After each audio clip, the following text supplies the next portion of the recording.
작년과 올해는 영화관 가기가 참 쉽지 않았던 것 같습니다. 그럼에도 또 극장에서는 새로운 영화들이 꾸준히 나오고 있었습니다. 여러분 혹시 올해 어떤 영화가 최대 관객 수를 동원한지 아시나요? 마침 얼마 전에 있었던 청룡 영화상에서 이 영화가 작품상, 최우수 작품상을 타기도 했는데요. 바로 모가디슈입니다. 그런데 이 단어가 딱 들으면 무슨 뜻이지? 하고 좀 생소하잖아요. 알고 보니까 아프리카 소말리아의 수도 이름이더라고요. 이 영화는 1991년에 있었던 실화를 바탕으로 만들어진 영화인데요. 당시 아프리카에서는 우리나라와 북한 사이에 이 치열한 외교 경쟁이 벌어지고 있었다는 거예요. 그때까지도 우리나라가 유엔에 가입하지 못했거든요. 이게 국제사회에서 무슨 의미냐면 우리나라가 국제사회의 한 일원으로서 충분히 인정받지 못하고 있다는 뜻이다 라고 하더라고요. 그래서 우리 정부가 유엔에 가입하려고 수십 년 동안 그렇게 예를 써왔다는데 이것을 위해서 아프리카의 여러 나라들의 지지와 도움이 필수였다고 합니다. 그래서 우리나라가 아프리카의 외교 관계에 상당한 공을 들이고 있었대요. 그 당시 소말리아도 그런 나라 중 하나였다고 합니다. 그래서 이 소말리아의 수도인 모가디슈에 우리 대사관이 있었습니다. 그리고 북한 대사관도 있었습니다.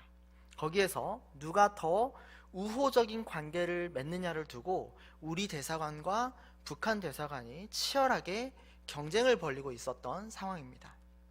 그런데 문제는요, 이 소말리아에서 내전이 벌어진 거예요.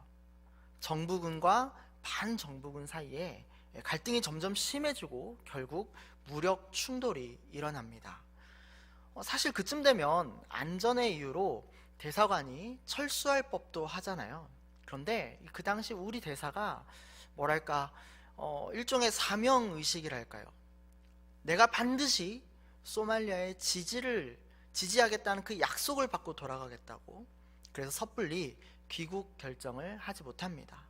하지만 상황은 이내 최악으로 치닫는데요, 치안이 무너지고 통신도 끊기고 총알과 포탄이 빗발칩니다. 모가디슈에 사는 모든 시민들이 누가 적이고 누가 아군인지 구별하기가 너무 힘든 거예요. 생존 자체가 위협당하기에 이릅니다. 하물며 외국인은 두말할 것도 없겠죠. 바로 그때 어두컴컴한 밤에 북한 대사관 직원과 가족들이 남쪽 대사관에 찾아옵니다. 살려달라고요. 사실은 이 사람들이 그 땅을 탈출하려고 시도했는데 실패한 거예요. 그 밤중에 길에서 다 죽게 생겼는데 뭐가 보였냐? 남쪽 대사관이 보이더라는 거예요. 사실 이 상황이요, 둘 다 난처한 겁니다. 도무지 이 둘은 같이 있을 수가 없는 사람이었거든요. 체제 경쟁 중이었잖아요. 우리가 북쪽 사람들을 대사관에 들이면 무슨 일이 일어나냐면 간첩 시비가 붙고 국가보안법 위반이 됩니다. 사실은 그건 저쪽도 마찬가지예요. 그런데 이 머나먼 외국 땅에서 전쟁이 일어나니까 북쪽 사람들 당장 다 죽게 생겼거든요. 남쪽 사람들이요, 이 사람들 외면하자니 마음이 불편한 거예요. 그래도 이 머나먼 외국 땅에서 같은 언어를 쓰는 같은 민족이잖아요. 결국 양쪽이 임시방편으로 합의를 합니다. 이 모가디슈를 안전하게 탈출할 때까지 일체의 적대 행위는 중단하고 평화롭게 힘을 합치자. 저는 이 영화를 온라인으로 봤는데요, 정말 이 영화가 인상 깊었던 것은 이 영화가 그렇다고 지나치게 민족주의 감정을 부추기지도 않더라는 거예요. 우리가 진짜 처한 현실, 그리고 거기에서 우리가 느낄 법한 그런 감정들을 있는 그대로 보여주더라고요. 우리가 같은 언어를 쓰잖아요. 그리고 같은 민족이라는 생각이 있잖아요. 그러니까 당연히 너무 쉽게 어려운 상황이야? 도와야지. 모두가 그렇게 생각을 하진 않습니다. 생존의 급박한 상황에서 물론 돕긴 도와요. 그런데 여전히 마음 한켠에는 저 인간들 싫어하는 감정도 공존하더라고요. 같은 민족, 같은 언어, 같은 역사, 하지만 분단된 나라. 그것도 서로를 향해서 이미 한 번 총칼을 겨누었던 나라거든요. 지금까지도 그 아픔을 간직한 나라들이거든요. 이게 우리에게 어떤 감정을 일으키는지 이 영화가 대단히 현실적으로 보여준 것 같았습니다. 그런데요, 이 영화를 보면서 문득 그런 질문을 하게 되었습니다. 도대체 어디에서 전쟁이 일어났지? 모가디슈일까요? 소말리아일까요? 맞습니다. 예. 그런데요, 그뿐이었을까요? 제 생각에 이 영화는 두 개의 전쟁을 동시에 보여주었는데요. 하나는 총칼을 앞세운 이 소말리아의 내전이었다면, 또 하나는 보이지 않는 전쟁이죠. 이데올로기를 앞세운 우리와 북한 사이의 전쟁이었습니다. 물론 남북 사이에 적어도 그 영화에서는 표면적으로 총칼을 앞세운 무력 다툼이 일어나진 않았습니다. 하지만 언제라도 서로를 죽일 작정을 하고 있었거든요. 한자리에 분명히 있긴 있는데, 같이 있는데요, 끊임없이 서로의 의도와 진심을 의심하는 거예요. 말 한마디 건네는 것도, 음식을 나누어 먹는 것도 뭐 하나 쉬운 게 없더라는 거예요. 서로의 안타까운 처지에 대한 연민의 감정도 있긴 있는데, 동시에 각자 서로에 대한 혐오와 미움의 감정도 여전히 마음 한켠에는 있더라고요. 워낙 상황이니까 우리 그래도 일단은 안전하게 탈출하자, 그 공동의 목표가 있으니까 막 급하게 막 서로 싸우진 않았지만, 여전히 또 한편으로는 견제하고 다투고 싸우고 있었습니다. 그래서 저는 이 영화를 보면서 이렇게 묻고 싶더라고요. 도대체 우리에게 평화라는 게 어디에 있을까? 내전이 일어난 소말리아를 바라보면서, 야, 저 사람들 저렇게 다투나? 야, 저긴 평화가 없네. 그렇게 안타까워할 수만도 없겠더라고요. 그게 남 일이 아닌 거예요. 사실은 우리의 문제더라고요. 우리도 평화가 없는 건 아닌가요? 한반도에 당장 전쟁은 없지만 여전히 우리는 전쟁을 하고 있지 않습니까? 그러니 그들이나 우리나 본질은 별로 다를 게 없더라고요. 평화의 부재라는 측면에서요. 바로 그 부분에서 충격적인 통계를 발견했는데요. 이화여대 장윤재 교수님의 글에서 이런 이런 내용을 읽었습니다.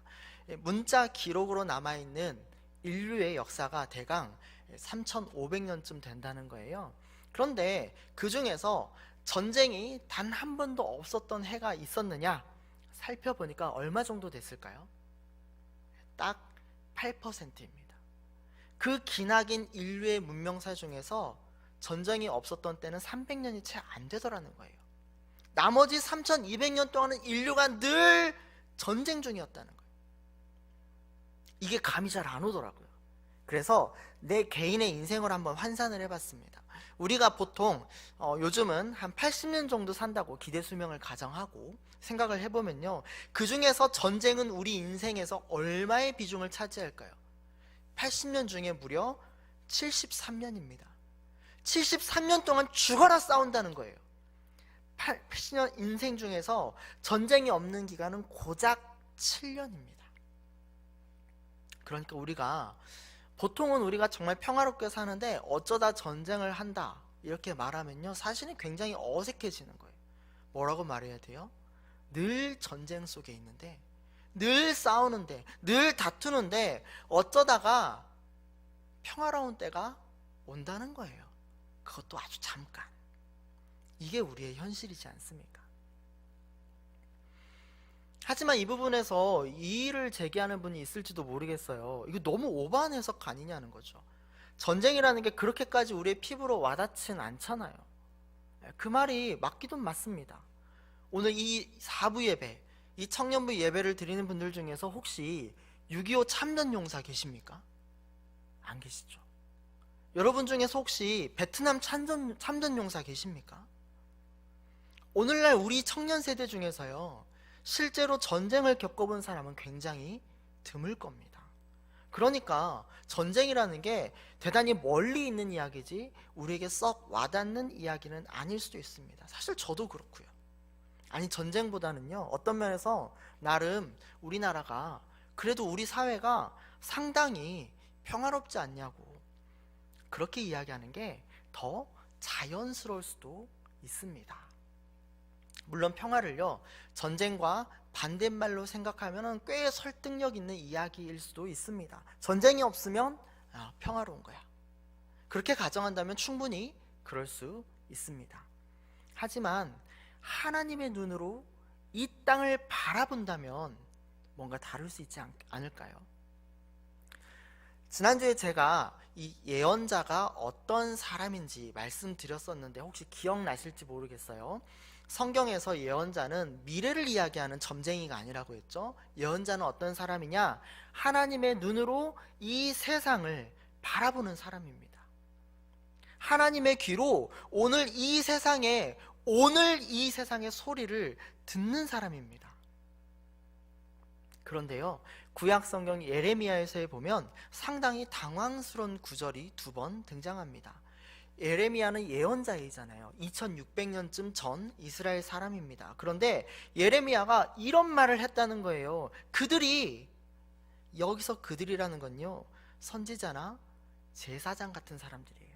뭐랄까, 그 시대의 엘리트 계층 또는 사회적 지위를 상당히 가지고 있는 사람들, 정치적 영향력을 발휘하는 사람들, 오피니언 리더들, 아무튼 그렇게 생각하면 좋을 것 같은데요, 예레미야가 바로 그 사람들을 바라보면서 이렇게 말했다는 거예요.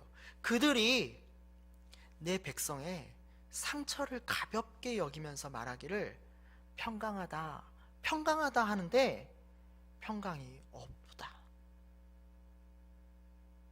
예레미야 6장인데요, 세번역 성경으로 다시 한번 읽어볼게요. 힘 있는 자든 힘 없는 자든 모두가 자기 입속만을 채우며 사기를 쳐서 재산을 모았다. 예언과 제사장까지도 모두 한결같이 백성을 속였다. 백성이 상처를 입고 앓고 있을 때 괜찮다 하고 말하는데 괜찮기는 어디가 괜찮으냐? 그 시대 사람들이요, 막 그렇게 외쳤다는 거예요. 야, 우리 세상 얼마나 살기 좋은 세상이야. 정말 평화롭다. 정말 좋은 세상이다. 괜찮다. 우리 진짜 괜찮아. 근데 이게 누구 목소리예요? 자기 입속을 차리고 타인을 속이고 강탈하고 빼앗고 짓밟고 억누르고 타인의 손발을 묶는 그 사람들의 목소리잖아요. 그 사람들에게는 평화롭겠죠. 그 사람들에게는 좋은 세상이겠죠. 그런데요, 예레미야가 하나님의 눈으로 보니까 어떻단 거예요? 하나님의 백성들이 하나같이 상처를 입어서 아파하고 있더라는 거예요. 탄식하더래요. 눈물 흘리고 있대요. 그런데 세상의 많은 사람들은 그건 별거 아니야. 은폐하고 감추고 괜찮아. 평화로워. 우리 정말 좋은 세상을 살고 있어. 이렇게 외치더라는 거예요. 바로 그때 하나님 이렇게 물으셨다는 거예요. 괜찮다고? 도대체 어디가 괜찮다는 거니? 평화롭다고? 어디가 평화롭다는 거야? 너희들 눈에는 평화를 잃어버리고 아파하는 사람들, 눈물 흘리는 사람들, 통곡하는 저들의 소리가 보이지 않고 들리지 않는 거냐? 하나님이 그렇게 묻고 계셨다는 거예요. 이게 옛날 예레미야 시대의 이야기이기만 할까요? 올해 2월에 미얀마에서 군부의 쿠데타가 일어났지 않습니까? 미얀마가요, 2015년에 53년 만에 군부 독재를 끝내고 민주화 정부를 세웠습니다. 그런데 불과 6년 만에 다시 군부 독재 체제로 회귀할 것 같이 보입니다. 쿠데타 정부는요, 지금도 언론에서 계속해서 외칩니다. 모든 상황은 끝났습니다. 이제 안전합니다. 우리 평화롭습니다. 어디가요? 어디가 평화롭다는 거예요? 어디가 안전하다는 거예요? 어제 뉴스를 보니까요, 올해 이 미얀마의 쿠데타 사태로 최근까지 1300명이 살해를 당했고 7600명이 강제 구금을 당했다는 거예요. 통계 안 잡힌 숫자는 얼마나 많겠습니까? 대체 어디가 평화롭다는 거예요? 지금도 미얀마의 많은 청년들이 결연한 의지를 가지고 싸우고 있습니다. 우리 다시는 군부 독재로 돌아갈 수 없어. 민주화 운동에 앞장서고 있다고 합니다. 예언자 예레미야가 고발했잖아요. 아니, 사실은 그거 하나님의 탄식이잖아요. 평화롭다고, 괜찮다고? 도대체 어디가 평화롭다는 거냐? 어디가 괜찮다는 거냐?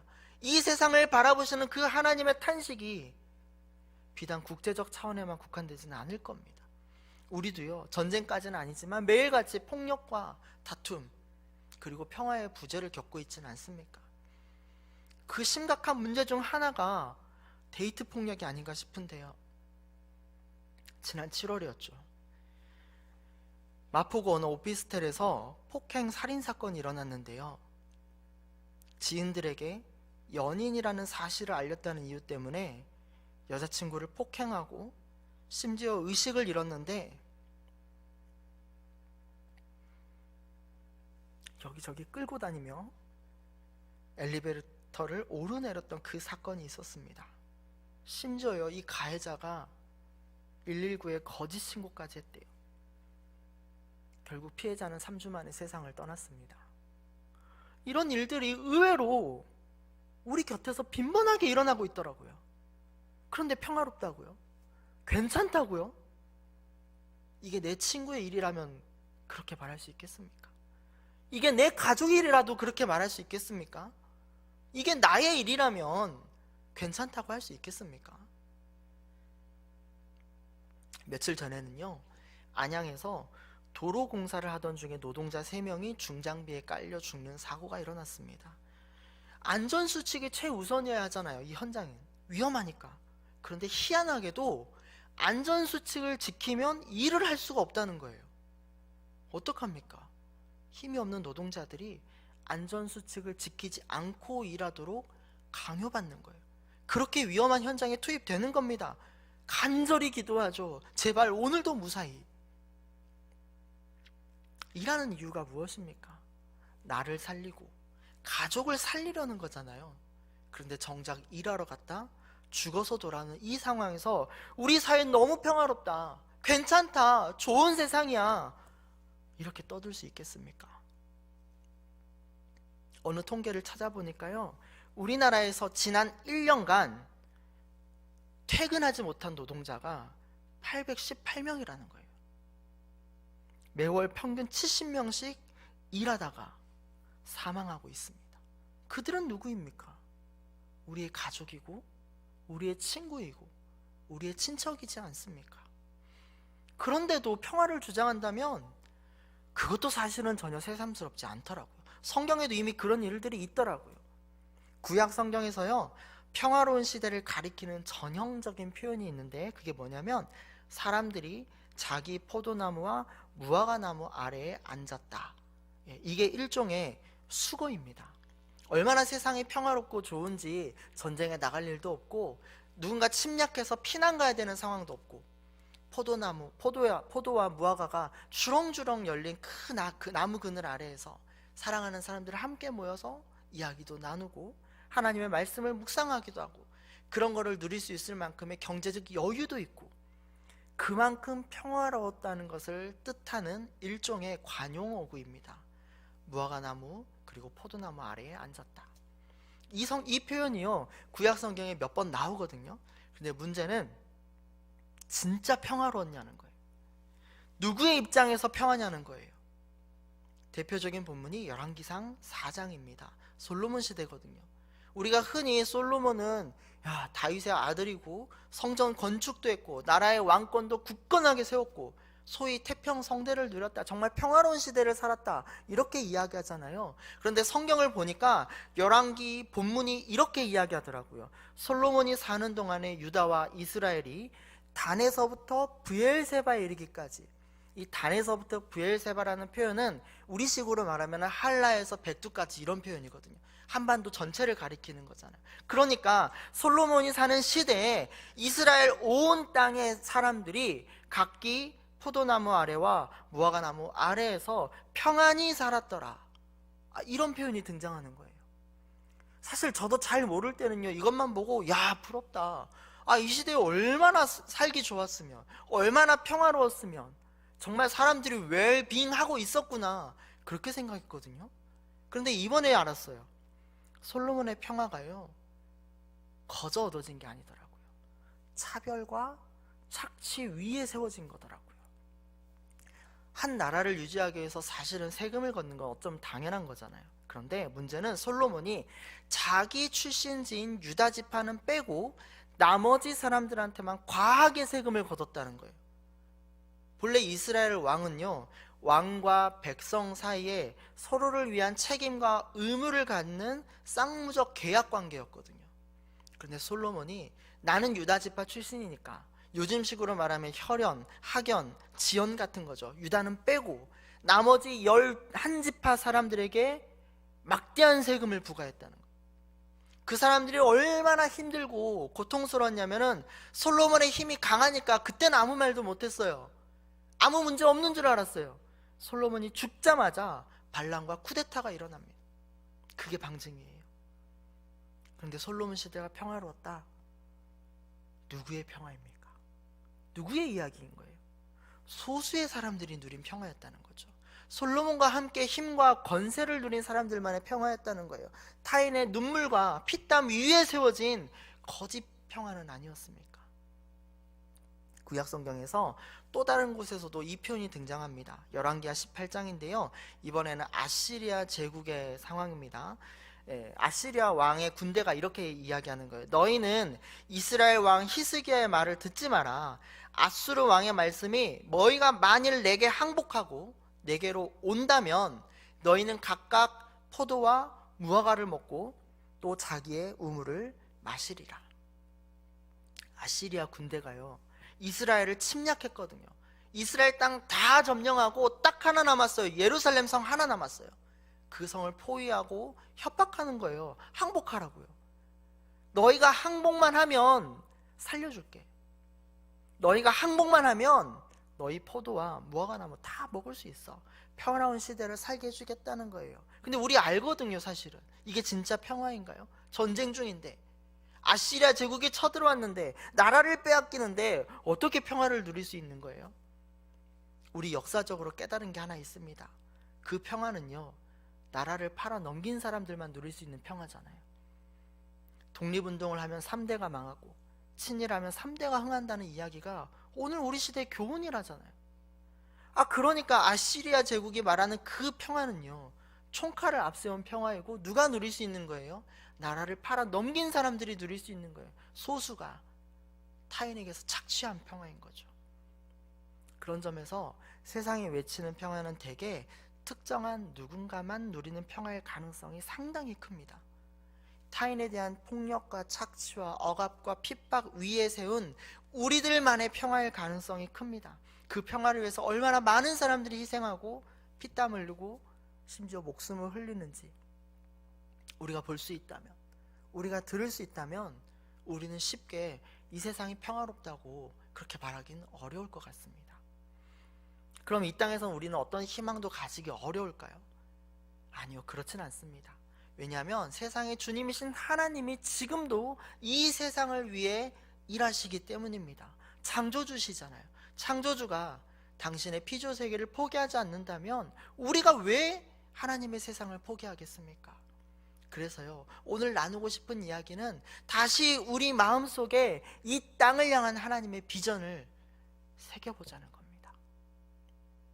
지금 우리가 읽었던 본문인데요, 하나님의 비전이 이렇게 기록되어 있습니다. 여호와 우리 주님께서 민족들 사이의 분쟁을 판결하시고 뭇 백성 사이의 갈등을 해결하실 것이니 그들이 칼을 쳐서 보습을 만들고 창을 쳐서 낫을 만들 것이며 나라와 나라가 칼을 들고 서로를 치지 않을 것이며 다시는 군사 훈련도 하지 않을 것이다. 하나님이 어떻게 하시겠다고요? 먼저 나라와 민족들 사이의 분쟁을 판결하시겠대요. 여기에서 판결은요, 누구의 잘못인지 따져가지고 처벌하겠다, 그런 의미를 넘어섭니다. 여기서 판결은요, 여기서 정의는요, 처벌의 정의를 넘어서 회복적 정의를 이야기합니다. 어떤 대가도 묻지 않고 따지지 않겠다, 없는 걸로 해주겠다, 그런 의미가 아니라 갈등과 다툼과 폭력과 전쟁으로 인해서 깨어진 그 평화, 하나님의 샬롬을 하나님이 다시 회복시켜 주시겠다는 의미입니다. 국제관계뿐만 아니라 우리가 살다 보면 사람들 사이에서 일어나는 갈등도 많잖아요. 다툼도 많잖아요. 하나님께서 그거 다 내버려 두지 않으시겠대요. 여기서 알 수 있는 것은 하나님의 평화는요, 평화주의자와는 조금 다릅니다. 엄밀하게 평화와 평화주의를 조금 구분할 필요가 있는데요. 갈등이 일어나고 폭력의 상황이 펼쳐지면 다치고 깨어진 사람들이 생기잖아요. 그런데 그 사람들을 내버려 두고 어떻든지 간에 갈등은 안 돼, 일단 묻어, 평화로워야지, 이거는 평화가 아니라 평화주의입니다. 심지어 불의와 부조리에 대해서 저항하고 생존의 차원에서 일어나는 정의의 운동들이 있잖아요. 민주화 운동 같은 것들이요. 그런데 그런 것조차도 부정하면서 안 돼, 평화로워야 돼, 그러면서 불의와 폭력은 덮어주는 거예요. 그리고 우린 평화해야 돼, 이렇게 외치는 강압적인 건요, 평화가 아니라 평화주의입니다. 그러나 하나님께서 가져오시는 평화는 정의에 기반한 평화입니다. 진실과 정의 무시하지 않아요. 그걸 무시하고 곧바로 평화를 외치는 것은 하나님의 뜻과는 조금 거리가 있습니다. 그렇게 하나님의 정의와 평화가 이 땅에 임하면 무슨 일이 일어날까요? 사람들이 칼을 쳐서 보습을 만들고 창을 쳐서 낫을 만든다는 거예요. 칼과 창은 전쟁 무기고요, 보습과 낫은 농사 도구입니다. 그러니까 더 이상 이 땅에서 전쟁을 준비하며 서로를 겨눌 일이 없는 거예요. 총칼을 겨눌 일이 없어요. 그러니까 어떻게 해요? 무기가 필요 없어지잖아요. 그 무기를 녹여서 농사 기구들을 만들겠다는 거예요. 오늘 우리 시대의 이야기를 해보면 국방비를 줄이고 싸울 일이 없으니까 그 돈을 경제 발전과 사회 복지를 위해서 더 쓸 수 있지 않겠냐, 그런 이야기입니다. 이미 우리는요 20세기 후반에 두 차례 세계대전 이후에 이데올로기 전쟁을 또 목격했습니다. 그때 미국과 러시아를 주축으로 양대 축 사이에 군비 경쟁이 얼마나 심했습니까? 인터넷에 보니까 우스갯소리로 미국을 천조국이라고 부르더라고요. 무슨 소린가 했더니 미국의 한 해 국방 예산이 1000조래요. 우리나라 1년 예산이 올해 555조였습니다. 그러니까 미국은 우리나라 2년치 예산을 한 해 국방비로만 쓰고 있는 셈입니다. 미국뿐이겠습니까? 전 세계에서 5개 국가, 미국, 중국, 인도, 러시아, 사우디아라비아, 이 5개 나라 국방비가요 전 세계가 쓰는 국방비 지출액의 62%를 차지한대요. 국방비만 줄여도 전 세계적으로 배고픈 사람들은 사라지지 않을까요? 우리나라의 국방비 2%만 줄일 수 있다면 우리나라 전체 빈곤의 문제를 해결할 수 있다는 연구도 있습니다. 칼을 쳐서 보습을 만들고 창을 쳐서 낫을 만든다, 이 평화에 대한 하나님의 간절한 비전은요 놀랍게도 마이클 잭슨의 노래에도 나오더라고요. 1992년에 발표한 힐 더 월드인데요, 이 노래가 마이클 잭슨이 생전에 자기가 만든 노래 중에서 가장 자랑스러운 노래라고 꼽았다는 거예요. 근데 이 노래에 이런 가사가 등장합니다. 우리는 정말 높이 날 수 있습니다. 우리의 영혼이 죽어가지 않게 합시다. 내 마음속에서 당신들 모두 내 형제라고 느낍니다. 두려움 없는 세상을 만듭시다. 열방이 자기 칼을 보습으로 바꾸는 걸 봅시다. 이 문구요 성경에 있던 바로 그 표현이잖아요. 여러분, 이 땅에 평화를 위해 애쓰는 사람들이 한둘이 아닙니다. 그 하나님의 뜻이 여러분에게도 혹시 들리지 않습니까? 문제는 바로 우리 인간 내면 깊숙이 자리 잡고 있는 불안과 탐욕의 문제예요. 사실 우리가 타인의 것을 더 이상 탐내지 않는다면, 나의 없음에 대해서 불안해하지 않는다면 충분히 인간답게 살아갈 수 있는 공정하고 정의로운 환경이 형성된다면 아마도 이 땅의 갈등과 폭력은 상당히 줄어들 것 같은데요. 서로의 입장을 들어주고 공감하고 이해하고 배려하고 양보하고 모든 부분에서 다 만족할 수는 없지만 조금씩 서로의 타협점을 찾아 나간다면 얼마나 좋겠습니까? 또요, 그렇게 양보하는 사람이 일방적으로 손해보지 않는 환경을 만들고 강자의 이익을 위해서 약자가 희생당하지 않는 구조를 형성해낸다면 얼마나 좋겠습니까? 그런데 바로 그게 인간이 가장 못하는 것 중 하나더라고요. 지난주에도 이야기했는데요, 우리가 우리를 향한 하나님의 뜻, 세상을 향한 하나님의 뜻을 몰라서 못 지키는 게 아니거든요. 몰라서 안 지키는 게 아니거든요. 아는데 안 지키고 아는데 못 지켜요. 그게 우리 인간입니다. 갈등을 중재하시고 진실을 밝히고 화해를 이루시고 깨어진 평화를 회복하시는 하나님의 그 뜻과 그 비전을 우리는 사실 너무 많이 들어왔어요. 교회에서 익히 들어왔습니다. 그런데요, 정작 내가 거기서 조금 손해보면요, 내 불안과 내 두려움을 떨쳐내질 못하는 거예요. 바로 그런 우리들을 위해 예수님이 이 땅에 오셨습니다. 그런 우리들 말입니다. 우리 흔히 이런 말 할 때 있잖아요. 야, 저 사람은 법 없이도 사는 사람이야. 야, 저 사람은 진짜 신앙 없이도 살만한 사람이야. 그런 사람을 위해서 오신 게 아니라 법이 있어도 못 지키는 사람들이요, 법이 있어도 안 지키는 사람들이요, 신앙이 있는데 그 신앙을 따라서 안 살고 그 신앙을 따라 못 사는 우리들을 위해서 예수님이 오셨습니다. 그래서 예수님이 이 땅에 태어나셨을 때 천사들이 이렇게 외쳤다잖아요. 지극히 높은 곳에서는 하나님께 영광이요, 땅에서는 하나님이 기뻐하신 사람들 중에 평화로다. 예수님이 이 땅에 평화를 위해 오셨습니다. 그래서 하나님께서 영광 받으십니다. 아마 이렇게 물으실 수도 있어요. 예수님은 오셨긴 오셨다 칩니다. 근데 뭐 어쨌다고요? 예수님은 어떻게 평화를 이루셨는데요? 앞서 말했던 것처럼 이 세상이 평화를 이루는 방식이 있는데 그게 뭐냐? 타자에 대한 착취와 억압과 폭력을 통해서입니다. 그런데 예수님은요, 세상의 방식과는 전혀 다른 방식으로 평화를 이루시더라고요. 끝없는 인내와 자기 희생을 통해서요. 예수님의 삶을 보면요, 얼마나 많은 사람들이 예수님을 공격했습니까? 얼마나 많은 사람들이 예수님께 폭력적으로 대했습니까? 이 땅의 권력과 제도가 끝내 예수님을 어떻게 대했습니까? 놀랍게도요, 예수님이 다른 이야기한 거 아니거든요. 예수님의 세상에 해로운 이야기한 게 아니거든요. 예수님은요, 정의로운 세상, 평화로운 세상, 하나님이 우리에게 주실 선물과 같은 그 세상을 외쳤는데, 정작 이 세상은 예수님에게 쿠데타의 혐의를 뒤집어 씌우는 불의를 저지르더라고요. 그런데도 예수님은 끝까지 인내하시면서 결국 십자가에서 자기 희생으로 악을 이기셨잖아요. 물론 그게 우리에게는 상당히 이해하기 어려운 방식입니다. 너무 바보 같거든요. 뭐 때문에 그렇게까지 희생해요? 뭐 때문에 내 이익을 포기합니까? 그런데요, 평화를 위한 폭력은 또 다른 폭력을 낳거든요. 그런데 평화를 위한 인내와 자기 희생은 폭력과 보복의 악순환을 끊는 유일한 힘이 되더라고요. 예수님께서 이 땅에서 이루신 평화는 정의를 희생한 평화가 아니었고요, 하나님의 회복적 정의를 희망하는 평화였습니다.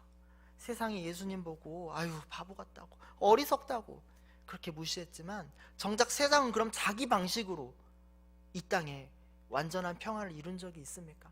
3500년 전에 3200년이 전쟁을 했다면서요. 세상은 자기 방식으로 평화를 이루지 못했거든요. 총칼을 앞세운 방식으로는 평화가 오지 않습니다. 팍스 로마나, 팍스 브리타니카, 팍스 아메리카나, 평화를 외치는 세상의 제국이 얼마나 많았는데요. 하지만 그들 덕분에 이 땅에 평화가 임한 적은 없었습니다. 그런 점에서 평화는 하나님께서 예수 그리스도를 통해 주시는 선물입니다. 로마서에서 바울 사도가 이렇게 이야기했어요. 그러므로 우리가 믿음으로 의롭다 하심을 받았으니 우리 주 예수 그리스도로 말미암아 하나님과 평화를 누리자. 우리가 예수 그리스도를 믿는 믿음으로 의롭게 된 것처럼 우리는 예수 그리스도의 은총으로 평화를 누릴 수 있습니다. 그리고 그리스도를 통해서 오는 그 평화는요, 나와 하나님과의 관계를 회복시킬 뿐만 아니라 나 자신과 화해하게 하고요, 이웃과 화해하게 하고요, 세상에 대한 평화의 관계로 확장됩니다. 생명력이 있거든요. 하나님의 평화는 평화가 부재한 것으로 반드시 흘러 넘칩니다. 바로 그것을 위해서 그리스도가 인간이 되셨고, 바로 그것을 위해서 이 땅에 오셨습니다. 예수님이 인간의 몸으로 이 땅에 오시고 인간의 몸으로 십자가를 지셨다는 것은 바로 인간의 문제를 해결하기 위해 하셨다는 걸 의미합니다. 우리가 오늘 대림절을 지키는 건 바로 그 때문입니다. 우리를 위해 이 땅에 오신 예수님, 우리와 함께 더불어 살기 위해 인간이 되신 예수님을 기억하는 것입니다. 하지만 단지 거기에서 끝내는 건 아니에요. 대림절은 기억하는 절기이지만 그 기억은 회상에서 끝나지 않아요. 아, 그때 2000년 전에 이스라엘 땅에 예수님이 태어나셨지, 그때 그랬지, 이렇게 회상하는 게 아닙니다. 그 예수님이 왜 오셨냐? 오늘 나를 위해서, 우리를 위해서, 이 땅을 위해서 오셨다는 것을 상기하는 것입니다. 그리고 우리가 그걸 기억하면요, 그 기억은 기대를 불러일으킵니다. 기대를 낳아요. 왜냐하면 장차 다시 오실 예수님은 다른 분이 아니거든요. 2000년 전에 이 땅에 오셔서 평화를 이루셨던 그 예수님이 다시 오시거든요. 하나님의 평화를 시작하셨고요, 장차 오실 예수님은 이 땅의 평화를 완성하십니다. 오셨던 예수님은 이 땅에 빛을 비추기 시작하셨다면, 장차 다시 오실 예수님은 어둠을 몰아내고 완전한 빛을 선물해 주십니다. 하늘의 평화를 땅에 끌어당겨 주십니다. 그래서 우리가 지난주부터 4주간 대림절을 보내고 25일 성탄절을 맞이합니다. 그런데 제가 지난주에 나누었는데 한 가지 깊은 고민이 있어요. 이렇게 의미가 좋은데, 대림절의 의미가 이렇게 좋은데, 세상을 위한 대림절인데 왜 세상이 교회의 대림절에 공감하지 못하냐는 겁니다. 이렇게 좋은 의미의 대림절이 왜 우리 교회만의 절기로 갇혀버렸을까요? 왜 우리가 이처럼 세상에서 개토화되었을까요? 세상의 문제가 아니라 바로 우리와 교회의 사명입니다. 우리가 평화의 예수님을 기억하고 또 기다린다는 것은 우리도 예수님이 하셨던 것을 따라서 사는 삶으로 구현하는 것입니다. 기억과 기대 사이에 간극이 있잖아요. 그 간극을 메꾸는 것은 주님께서 우리를 부르신 부르심입니다. 우리를 부르셨잖아요. 우리를 제자로 부르셨기 때문에 이 자리에 모여 있잖아요. 우리를 제자로 부르셨기 때문에 주일 이 시간에 온라인에 접속해서 예배 드리고 있잖아요. 왜요? 그리스도처럼 이제 우리도 평화를 이루면서 살아가라고요. 거창한 일을 하라는 게 아닙니다. 큰 일을 하라는 게 아닙니다. 내가 서 있는 바로 거기에서요, 평화의 움직임을 꿈틀꿈틀 해보는 겁니다. 우리가 그렇게 한 걸음 내디디면요, 대림절이 우리만의 종교 행사를 넘어서 세상과 공감하고 소통하는 진짜 축제가 되지 않겠습니까? 왜요? 이 땅에 지금도 하나님의 평화를 기다리는 사람들이 있거든요. 이 땅에 지금도 눈물 흘리며 탄식하는 사람들이 있거든요. 그런데 그렇게 그들이 아파하는 사람들이 많은데 교회가 거기에서 함께하고 진실을 이야기하고 갈등을 중재하고 화해를 이야기하고 평화를 펼쳐낸다면 세상이 왜 교회의 대림절에 함께하지 않겠습니까? 아니, 교회보다 세상이 더 대림절을 기다리고 기뻐하지 않겠습니까? 물론 그 길이 쉽다는 건 절대 아니고요, 우리 힘으로 이 땅에 유토피아를 이뤄낼 수 있다는 것도 아닙니다. 다만 우리가 하나님의 뜻을 따라서 애쓰는데 왜 하나님이, 이 세상의 주님이 당신의 자녀들을 내버려 두시겠습니까? 거기에 하나님의 은총이 임하지 않겠습니까? 오늘 우리가 읽었던 요한계시록에서 예수님이 분명히 이렇게 말씀하셨습니다. 내가 진실로 속히 오리라. 이건 바로 우리를 향한 주님의 위로이고 격려입니다. 우리가 이 땅에서 평화를 이루어 보려고 나름 애쓰잖아요. 그런데 다 안 되거든요. 다 안 되는 부분이 분명히 있거든요. 한계가 있고요, 때로 절망하기도 합니다. 그런데 그 평화의 부재의 현실에서 사도 요한이 주님의 음성을 들은 거예요. 내가 반드시 다시 가리라. 그리고 주님께서 보여주신 세상을 바라본 거예요. 그때 사도 요한이 이렇게 외쳤다는 겁니다. 아멘, 주 예수여 오시옵소서. 아멘, 평화의 주님 어서 오시옵소서. 우리가 주님을 간절히 기다립니다. 왜요? 우리 힘으로는 다 안 되는데 주님이라면, 다시 오실 주님이시라면 이 땅을 바꾸시지 않겠냐는 거예요. 이 땅에 평화를 가득 채우시지 않겠냐는 거예요. 그러니까 주님이 너무 기다려지는 거예요. 아멘, 주 예수님 어서 오시옵소서. 만약에 우리가요, 교회가요, 한국의 기독교회가요, 그런 예수님을 따라 평화의 길을 걷는다면 사도 요한의 외침은 독백이 되진 않을 겁니다. 우리 교회의 대림절이, 한국 기독교의 대림절이 지금은 세상의 독백이잖아요. 하지만 우리가 그 평화의 길을 걷는다면 결코 공허한 울림으로 끝나지 않을 겁니다. 우리가 말하기 전에 세상이 다 같이 이렇게 말할 거예요. 아멘, 주 예수님 오시옵소서. 우리가 평화의 주님을 기다립니다. 교회만 외치진 않을 겁니다. 세상도 그렇게 외칠 겁니다. 아멘, 평화의 주 예수님 이 땅에 제발 속히 오십시오. 그리고 평화를 잃은 땅에 평화를 주십시오. 우리는 그날을 꿈꿉니다. 여기 있는 여러분, 그리고 온라인으로 예배하는 모든 청년 여러분의 목소리가 바로 그 평화를 꿈꾸는 현장에 함께하기를 간절히 소망합니다. 기도하겠습니다.